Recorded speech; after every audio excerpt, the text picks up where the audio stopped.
Persuaded. It's been 2 weeks since this whole thing started. It all started with a tanker accident. It was all over the news. Everyone thought it was just another oil spill. There were plenty of volunteers, plenty of people wanting to help the poor defenseless animals, plenty of victims as well. Within hours of the tanker accident, it started happening. The animals had gone crazy. They were scratching and biting the cleanup volunteers.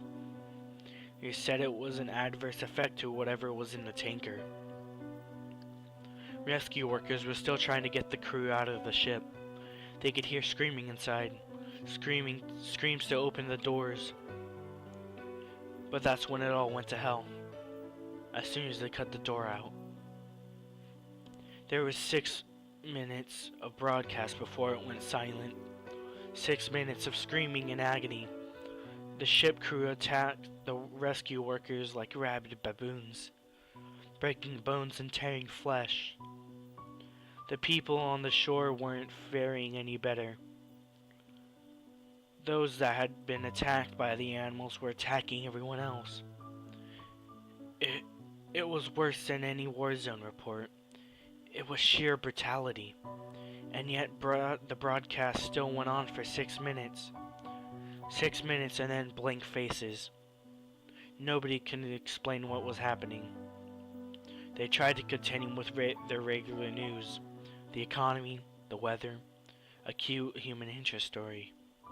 But they couldn't make us see what we saw.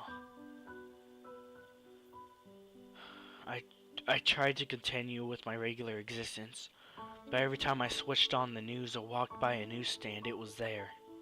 This big mystery.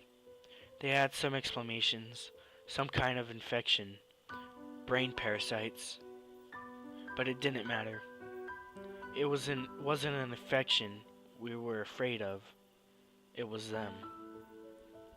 4 days after the initial report, a state of emergency was raised. And yet we'd all seen this before. Every zombie movie ever. People didn't know who to trust. People were stockpiling on food and weapons.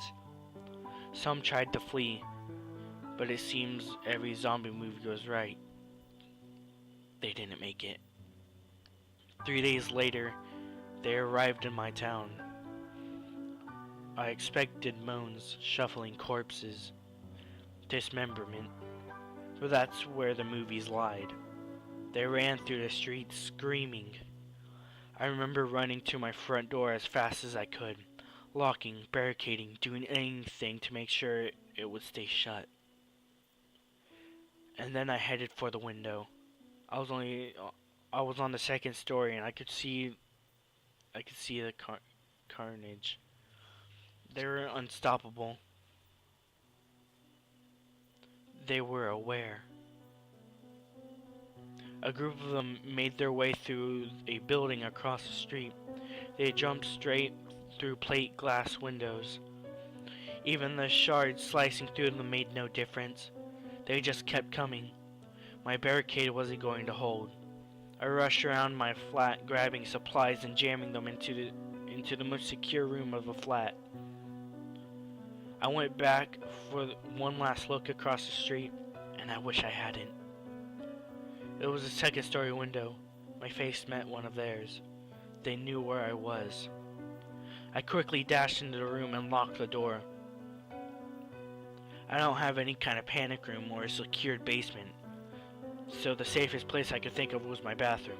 No windows, one door with a lock. I had filled my sink and bathtub full of water so I could stay for a while.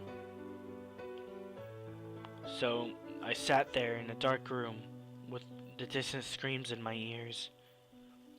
I began to feel like I may have overreacted.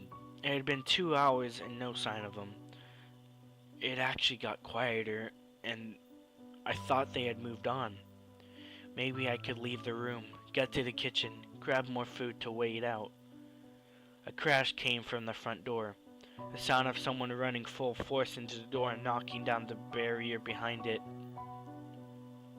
There was a couple more crashes before I knew they were inside. Rapid footsteps moving around the flat. A couple screams, then a bang on the wall beside me. My eyes were open to their widest. Even in the pitch black darkness of a room, another bang. Another. They knew I was there, and they knew I was scared. This was a zombie nightmare I'd been expecting from the start. I had nowhere to run. There was only so much time before they would break in. I sat with my back to the door, hoping my extra weight would make it harder for them to get in, and it got worse. "Why don't you open the door?" A voice from the opposite side of the door. No screams or moans, just a quiet, whispery voice, and then more of them. "We've come for you. You'll be happier if you open the door. It's not so bad." The whispery voices became a cacophony of noise, trying to persuade me, to break me, to fool me. I had heard the moaning of zombies would drive people insane, but this was worse. A siren call. I sat in the darkness of hope and prayed they'd get bored. But they don't get bored, and they don't leave. I managed to use the mirror to peek under the door, only to be greeted by horrible unblinking eyes, blood-smeared faces, screams, and horrible whispers. That was 2 days ago. I don't know what to do anymore. Maybe it won't be so bad. Persuaded. Credited to Stewert.